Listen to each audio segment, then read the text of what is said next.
College Sindh में 3 करोड़ रुपए की तरबियती स्कीम करप्शन की नज़र हो गई। ना कोई तरबियत हुई, ना ही उस्ताद नजर आए, ना ही सेशन का कोई सबूत मिला।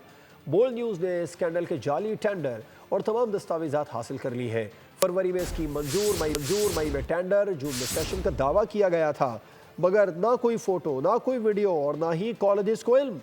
महकमे के आला अफसरान खुद ही टेंडर जारी करते और खुद ही दस्तखत करते रहे। महकमा कॉलेजेस सिंध में 3 करोड़ रुपए की तरबियती स्कीम करप्शन की नजर। ना कोई तरबियत, ना कोई उस्ताद, ना कोई सेशन। बोल्ड न्यूज ने इस स्कैंडल के तमाम सबूत और जाली टेंडर्स दस्तावेजात हासिल कर लिए।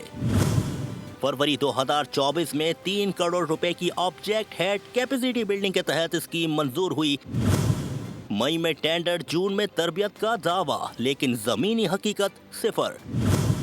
कोई फोटो नहीं, कोई वीडियो नहीं, किसी कॉलेज को खबर तक नहीं कि तरबियत हुई भी थी। कई मकामात पर एक ही रोज में तरबियत का दावा भी किया, जो मुमकिन ही नहीं। करप्शन में महकमे के आला अफसरान मुलव्विस।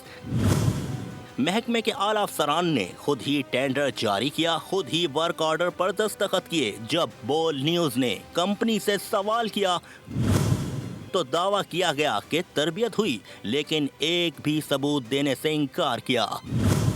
उधर डीजी कॉलेजेस कहते हैं ऐसी कोई तरबियत कभी हुई ही नहीं, और साबिक कायम मुकाम डीजी का इनकार सोशल मीडिया और सरकारी रिकॉर्ड ने झूठ बेनकाब कर दिया। सब्सक्राइब करें और बेल दबाएं ताकि कोई खबर रह न जाए।